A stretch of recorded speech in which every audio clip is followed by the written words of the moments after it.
How's it going, everybody? It's me, Shane, and I'm here to give you a Shang-Chi review. Spoilers will be in this. I'm not doing, excuse me, not doing play-by-play for this. I'm just gonna give you the rundown. If you're watching this, I'm assuming that you've seen the movie. If you haven't seen the movie, I implore you to watch it. I would like you to develop your own opinion, but I would also like to ask you to please give me a like, a comment, and a subscribe. It helps me out more than you realize. So, not only do I have my handy dandy, always at my side phone notes, just in case there's some things I didn't pay attention to, I also wrote some things down on here. So, let's just get right into it.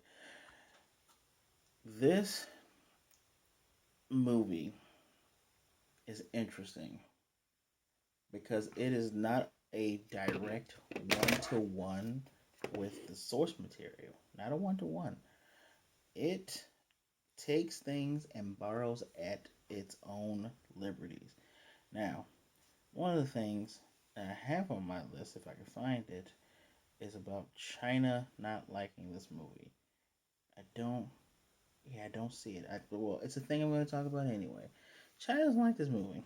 China's not going to feature this movie. Actually, China had issues with Shang-Chi before the movie even finished its production. Why? Well, let me tell you a little bit about the master of Kung Fu, Brother Hand himself, Shang-Chi. Shang-Chi is literally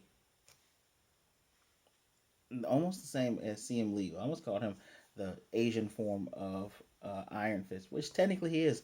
They both use chi in the comic books. Shang-Chi has a mastery of chi, he's master of open hand, and in the open hand kung fu, all sorts of forms of kung fu. And actually, he's fought Iron Fist to a stalemate, but apparently Black Panther thinks he's better, probably because Iron Fist is white. I'm just gonna come out and just say that. But I digress. Shang-Chi is technically half Asian, half white. His mother was white in the comics. And he ended up fleeing from his father because his father trained him to be an assassin, taking him away from his mother. As soon as he realized how crappy his dad was, he fled from his father, who had a criminal syndicate and had a base in New York City, in Brooklyn, actually. CM Liu, his parents fled from China to Canada. I doubt if China even watches my videos, so I'm just gonna come out and say it. China particularly doesn't like anything that makes China look bad, even though China does a great job of itself of doing that. They don't even let people know about Tiananmen Square. And if you don't know about the Tiananmen Square incident, you should look it up. Because unlike China, our government is not going to restrict that moment. But I digress. That is why China does not like this. That's all it is. Um, what it was? Let's go over here. We'll talk about the characters first. Shang-Chi is amazing. Um, he's he is the perfect blend of a capable hero who still has flaws. He's struggling with himself throughout the whole movie to accept his light and his dark side. And his aunt Nan, she legitimately says when they're doing their training, you need to just kind of accept the part of you. You are as big as your mother's child as you are your father's child. Now let's talk. I'm gonna divulge for a minute. Let's talk about his dad. In the comics, I'm pretty sure you all have heard the term Fu Manchu mustache. Fu Manchu is from a completely separate novel, but Marvel was able to use that character and several other characters in their comic books, and Shang-Chi was his son. But to move away from the copyright issues with that, they just went ahead and changed his dad's name to Jing Zhu. And of course, in this movie, the Mandarin, who was his dad, his name's not even Jing Zhu, it's Zhu. It's a Zhu Wenwu. And they can take these type of liberties because if we're gonna be honest, unless you are an Asian person or unless you are a deep Marvelite like myself, you don't know who the hell Shang-Chi is. I always want to say Shang, but it's Shang. You don't know who Shang-Chi is. And that's just the type of liberty they can take with it. But they did such a great job. It's hard to nitpick. The one thing I can nitpick is the Ten Rings, since we're talking about father and son. Um, The Ten Rings now apparently grant eternal life. Actually, I have some things over here that I can read for you. You know, if you all remember the Mandarin, if you remember the Mandarin from the comic books, the Mandarin is Iron Man's first and more or less his penultimate villain. I mean, this is the guy that held him in captivity and he had to develop an iron suit to get out. That Mandarin. If you're talking about the MCU, you remember Travis Slattery, played by the amazing Sir Ben Kingsley, who was just apparently just a joke. He actually shows up in here, but I'll get to that in a minute. The Ten Rings now, they grant immortality. The Mandarin has been around for thousands of years. He's gone by many names. Uh, Apparently, he's supposed to be Genghis Khan. But the rings not only have eternal life, they have like energy manipulation of some sort. Like the users can hit the ground, they can go flying, they can send the rings out, bring the rings back. They have like a Hadouken thing. And once Shang-Chi actually gains control of the rings, once he accepts the power, his mother's side of the power, because his mother was the only person who could beat his father. Once he has mastery over it, he does what Aquafina's character Katie rightfully dubs like a Kamehameha. He can make energy and send the energy out with the rings. The rings seem to be able to increase your physical durability as well as give you super strength. But the 10 rings, because they have a ring for each hand, Phil Jackson style, they had so many different things. I'm just gonna go back and forth between left and right hand. I'm not even gonna. I'll give you their names and what they did. There's the Ice Blast from Zero, Black Light from Nightbringer. By Black Light, it can make darkness in the area. I think for you play D&D, it can make just shadows that people can't see through. Mental Intensifier, known as the Liar, meaning you can place more than one person under your control and increases your mind powers and things like that. There's the that one's called the Liar, which is funny. There's the Disintegration Beam, which is called Spectra, which yeah, Disintegration Beam needs 20 minutes to recharge when using that, which is funny enough. There's the Electro Blast from Lightning, the Vortex Beam, which it's called Spin because it sends a high speed vortex at you. There's the Flame Blast. There's the Impact Beam. There's the White Light. There's the Matter Rearranger, which sounds exactly what it means. It's atomic manipulation.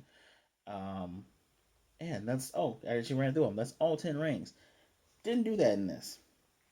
And I think I do actually find it funny that the 10 rings show up in Iron Man 1 and they show up again in Iron Man 3 with the fake Mandarin, which I was thinking to myself, is Shang-Chi supposed to be the new Iron Man type character? Meaning like not charisma, but someone he definitely has flaws. Like he killed the person that killed his mother, which that entire scene was pretty interesting, especially when he has banter with his father about it later on, who blames a 7-year-old child for not doing anything when what was he supposed to do? His mother was skilled. Funny enough, she had powers when she was in her homeland, Tao Lo, which is in a completely different dimension. Um, but she was able to beat up 50 dudes. One person escaped, but she was able to beat and kill 50 dudes. That's amazing. And of course, those guys came because his father, the Mandarin. And I say there because he has a little sister. Their father, the Mandarin, he had enemies. Dude made enemies for centuries. Interesting enough, but his sister, Shang-Chi does have sisters in the comics. They're the many daughters of Fu Manchu or Jing Zhuang or Jing Shui. And funny thing about Jing Shui, dude had concubines. I do find it very hard to believe that 1,000-year-old dude only found love once. He found love once, but he only laid down with a woman once.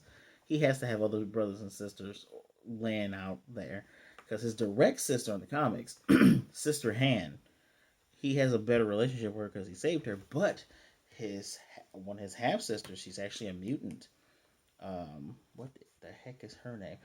Um, Zhang Ji Lang, which she just showed up. She has the ability to make music become physical.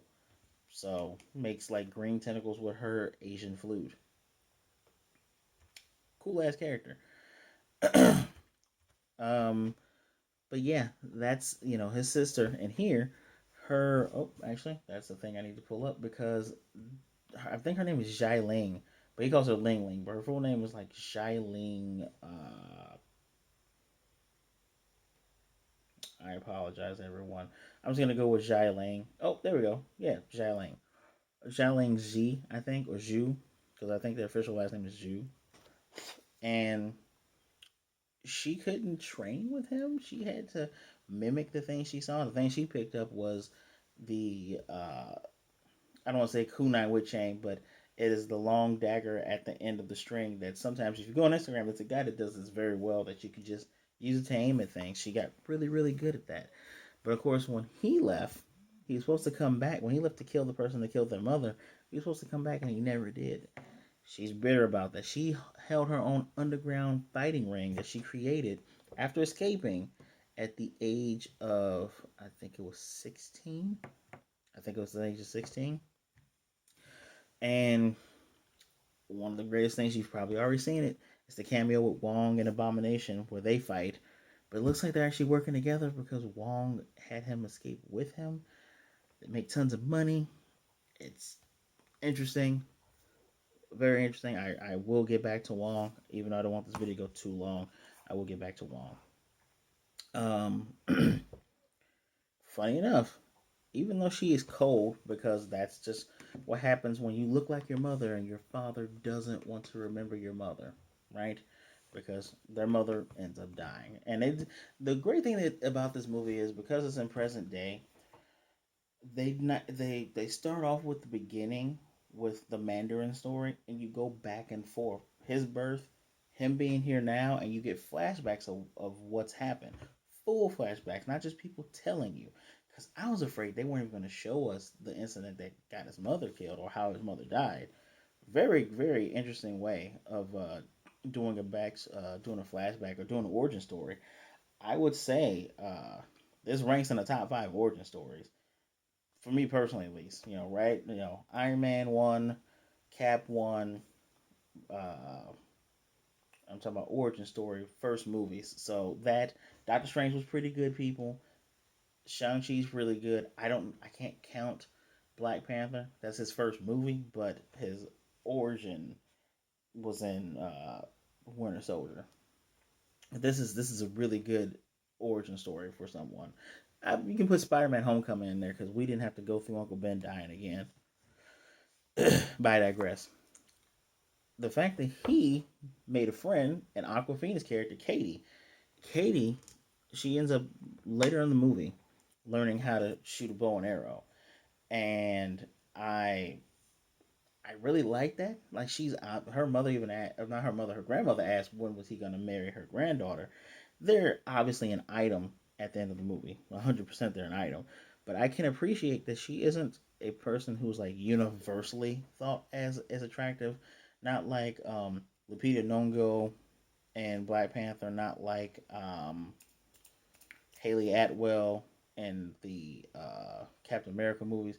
Aquafina is she, in my opinion, she's very pretty, but a lot of people wouldn't naturally see a normal girl looking being a character's what am I looking for? A character's love interest. But at the same time, what I find interesting about these movies, people of color, black people and Asian people, your love interests have to fight. You ever know it's like took a long ass time for Pepper to get something to fight, right? Like, black women, Asian women, make sure you know how to fight. And there's my one complaint, one of my few nitpicks and complaints. Why is there always a white guy in these movies? Like Razor Fist. Looks like Razor Fist from the comics. By the way, Razor Fist is literally a throwaway character. There's been three versions of him. Two of them are brothers. The last surviving one is one of the brothers named Douglas Scott. He just has blades. They have blades on their hands, which reminds me of an anime of the same anime that there was a character that can take off prosthetic arms that had blades on them. I digress. No one cares about Razor Fist, and sure, Razor Fist joins because there's a greater evil in here, but who cares about him? No offense to Mr. Freeman from the Black Panther movie. His agent character was like a little lot more likable than this guy, but I just find it interesting that you got to have that one spot there. Also, why are there no black kung fu people here? Do people not watch, The Last Dragon, Bruce Leroy, Chip Kelly. You telling me with Show Nuff with the glow couldn't have one black kung fu guy in here? I'm just saying. I digress. Aquafine's character very much needed. The movie doesn't take itself too seriously because there's tons of pop culture references, especially when they're in America. They do karaoke. Um, Tons of pop culture references, and she's there to alleviate some of the tension, and she does so very well. She never feels like she's annoying. She doesn't feel like she's a damsel in distress. She doesn't feel like she's a hanger on. I enjoy her greatly. Um, and extra character I'm gonna talk about is Sir Ben Kingsley. He is in here. If you watch the one shot like I told you to watch, Return of the King, or sorry, All Hail the King, which was in the Thor: The Dark World DVD and Blu-ray. It's a short where he's in jail doing his time and got clean. The Mandarin had people come and pick him up. He's like, "Yeah, my boss wants to talk to you." Fortunately, Tony never got to fight the Mandarin, but this guy did,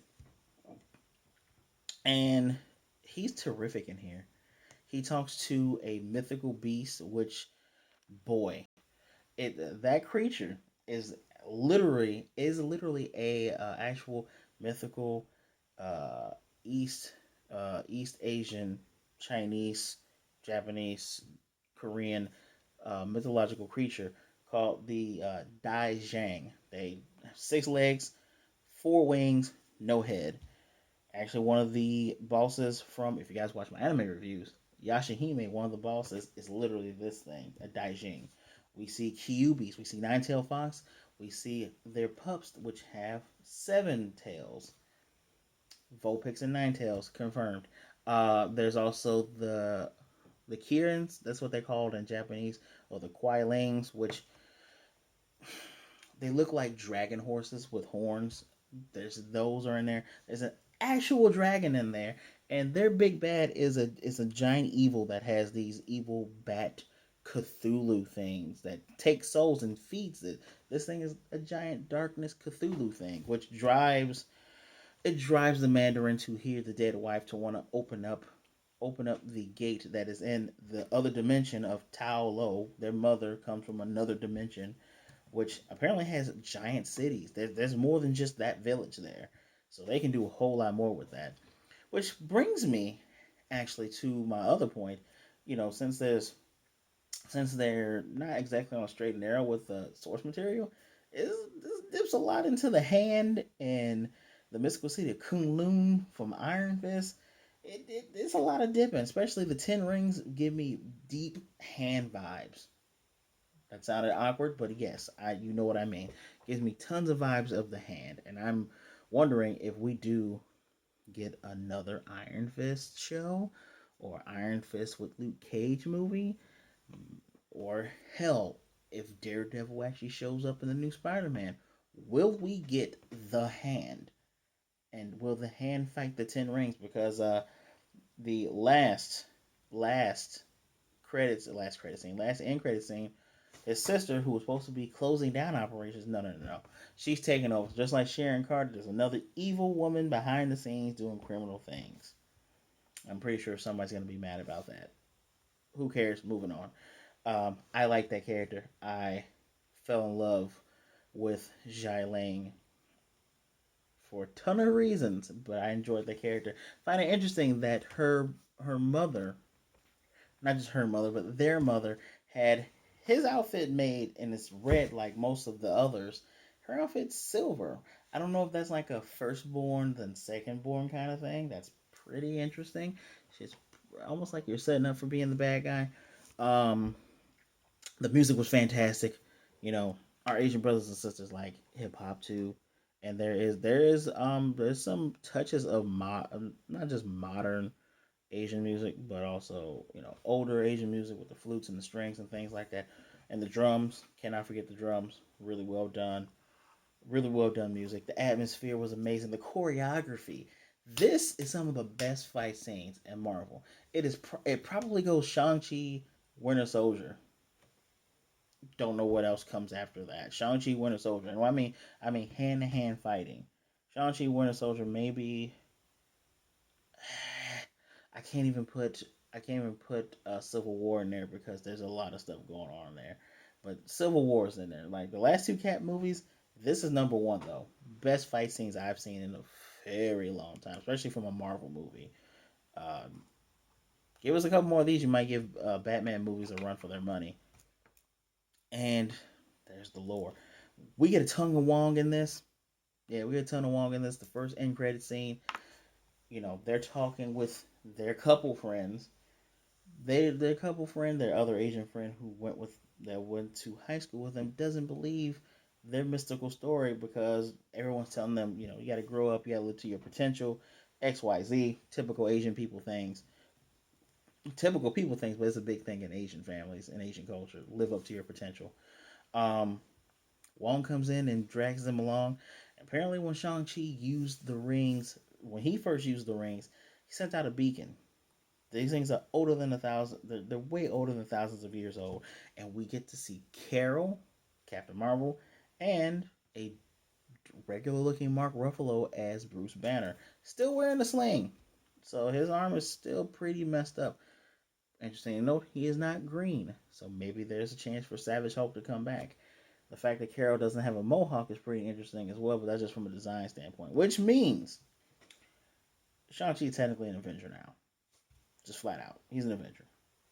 I'm looking forward to the next Avenger movie because you're not just gonna have six. You're gonna have eight. It's gonna be him, Spider Man, and Doctor Strange in there too. So whoever they fight is gonna be amazing. Now, could the beacon have sent out the beacon that was sending out from the rings? Could it be a celestial? We do have Eternals coming up in November. Could it be signaling Galactus? Who knows? At this point, they got to set up the layers of whoever the next big bad for an Avengers movie is going to be. We all think it's going to be Kang. Maybe it's Kang and then a Celestial. Mm, I'm all for it. I'm all aboard. We do get to see Wong sing karaoke with these guys. The song in the movie Hotel California, a good choice, really good choice. Again, I told you I love this soundtrack. Is there anything else I need to talk to you people about? I will say, I do like a lot of the nuances the movie has. Like for a reason, Shang Chi decided that a good undercover name would be Sean. Sounds exactly the same, and Aquafina makes fun of him for it. But when his father speaks to Katie, he says, "Okay, so what's your real name? We heard your American name. What's your real name?" Well, these people have to develop other names because people don't want to take the time to properly know how to pronounce their names. It's yeah. Uh, Apparently, Aquafina developed her character. Kind of the character's like has issues with committing to a path, which apparently is a thing that happens when Asian folks have to deal with what does society expect you to do, what does your family expect you to do, and what does the country around you think of you. So very very nuanced. I appreciate all of the nuance in this movie. I do appreciate that they have not forgotten that Wong is taking care of the Sanctum and Comatage, so he's still in Comatage. I appreciate what can happen when during the Spider Island event when everybody had Spider-Man powers. Spider-Man could not use his spider sense, so he developed a kung fu martial art with Shang-Chi called the Way of the Spider, which he still actively knows even when he got his spider sense back. I want that interaction. I want Peter Parker, Tom Holland, to meet this guy. Don't care if it's a mashup movie with both of them. I don't care if it's a big Spider Island event movie. He needs to meet up with him. He needs to learn kung fu. Don't mess this up, Sony. Don't mess this up. I will. Interesting to note. Why I keep saying original source material in 2015 with the Secret Wars event. Jingju was part of the Way of the Ten Rings, and Shang-Chi learned a kung fu style. He learned 9 of the 10 ways, and apparently, Kitty Pryde, known in that section of the universe known as Kitten, Apparently, her intangibility was something that he can learn how to master. He's a master of manipulating chi, spelled CHI. Obviously, second, third time I've said this. So, pretty impressive character. He can stand toe to toe with superpowered beings in the comics with just his martial arts abilities and manipulation of chi alone. I find it very funny that he got a power up, and Falcon the Black Man is just gonna stay a regular black dude. No powers for you. I was on board for that all the way. He doesn't need the powers because all he needs is his heart. But Shang-Chi got a major upgrade by having those 10 rings and being basically immortal. Yeah. Favorite scene is the dragon scene. Second favorite scene is the fight scene against Death Dealer. Which another key point here, while Death Dealer was killed in the comics, Death Dealer does have a son. The fact that Death Dealer died in such a weird way, this movie's version of Taskmaster died in such an awkward way by having their soul ripped out. You could have killed Razor Fist and I wouldn't have given a damn. That's just me. Anyway, guys, gone on long enough. Funny enough, I've on long enough without even telling consecutively what's happened. Please watch this movie. For me, this movie is a 4 out of 5. If I had to bump it in higher, it'd be a 4.5. I'm giving it a 4 out of 5 because really, really great first opening. I expect big things from this character from now on.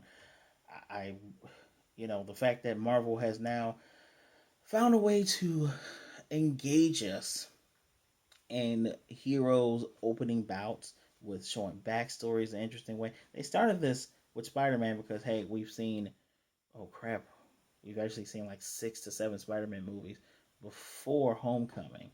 Then they did this with Doctor Strange, where it's like Doctor Strange was more or less a linear path, and they more or less did this with Ant-Man.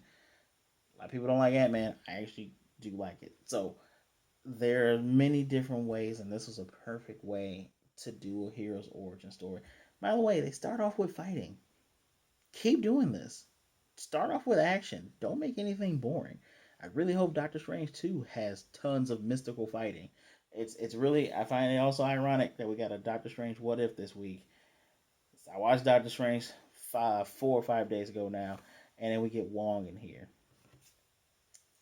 He's gonna be a staple. He's probably the new Tony. This kid here is probably the new Cap in personality. BTW.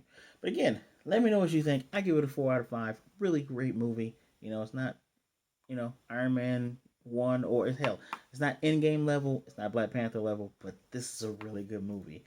Spend the money to go see this. Be safe when you go see it. But let me know what you thought of the movie down below if you've actually already seen it. I really want to know your thoughts on it. Who was your favorite character? I love me some Zhai Ling. Love some Ling Ling. But this guy is amazing. Also, Nan.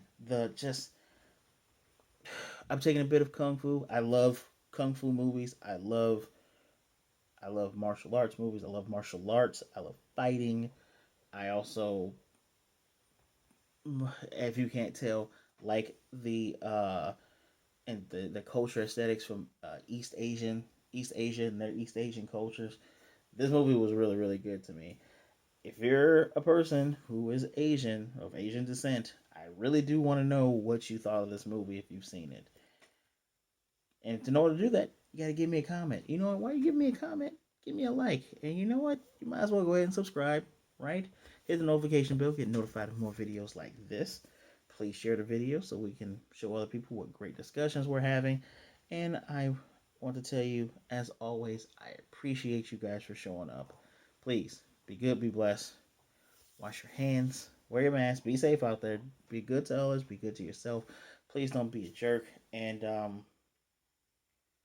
um, one thing I do want to mention because someone, wrestler that I like passed away this week. There's always people that care about you.